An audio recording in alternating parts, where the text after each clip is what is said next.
And by the way, I am Edsel M. Antolin, and now let us continue our topic, which is the visual literacy. In the advent of the internet, students must develop the necessary visual literacy skills to navigate the image-intense world. So therefore, visual literacy refers to interpreting and creating visual images and usually about communication and interaction. So visual literacy is the ability to read, write, and create visual images. The term visual literacy was first coined in 1969 by John Davis, who was the founder of International Visual Literacy Association.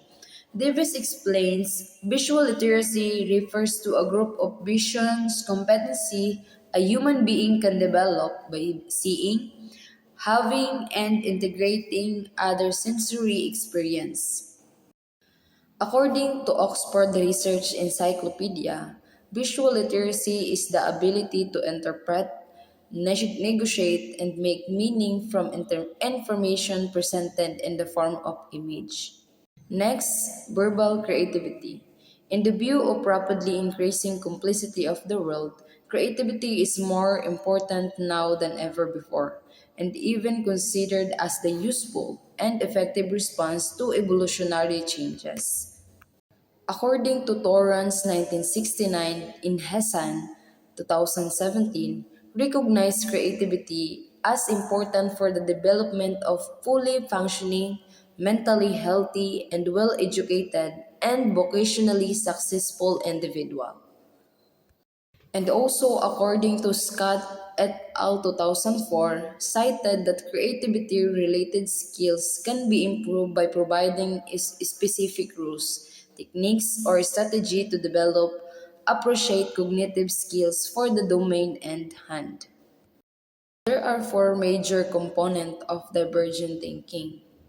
First, we have the fluency.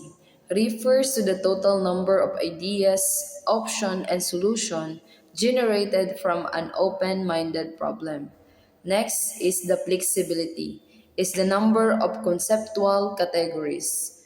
And next, originality is the aspect of created or invented works as is about statistical infrequency of response related to tasks compared with original ideas, and elaboration is the ability to expand on an idea with details and the ability to create an integrated plan.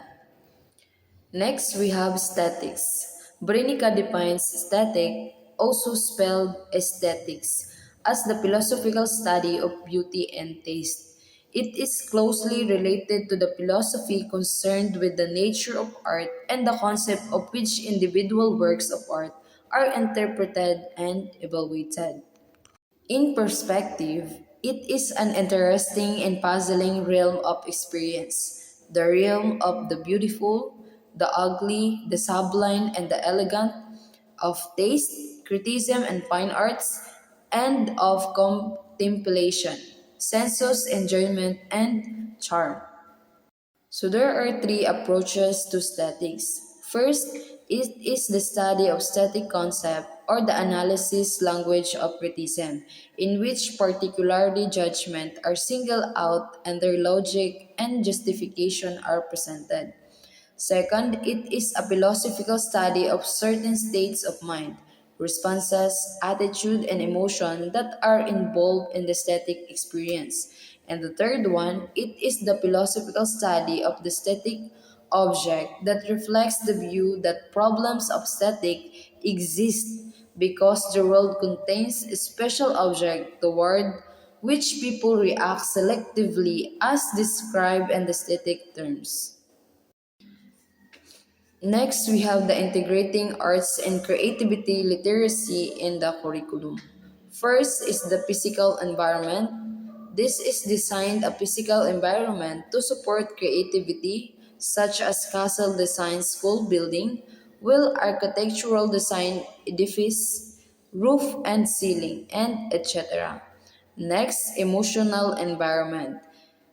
Take time to create and maintain a climate of respect.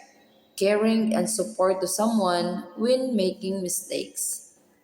Next, the project-based learning or PBL provides students time, space, and opportunity to express themselves, their ideas, emotion, and insight through arts. Fourth, teach creative teaching skill. So teach students about metacognition or thinking about thinking. Fifth, alternative assessment. Instead of just worksheet or an assignment, provide different authentic assessment like performance, system design, product or output making, visual arts creation, task-based, project-based, and portfolio. And the next one is scheduling.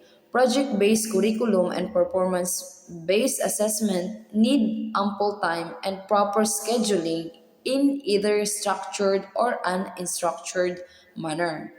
7. Student-centered and personalized learning. Provide students freedom to choose on what they will learn, how they will learn it, and how they will demonstrate what they have learned.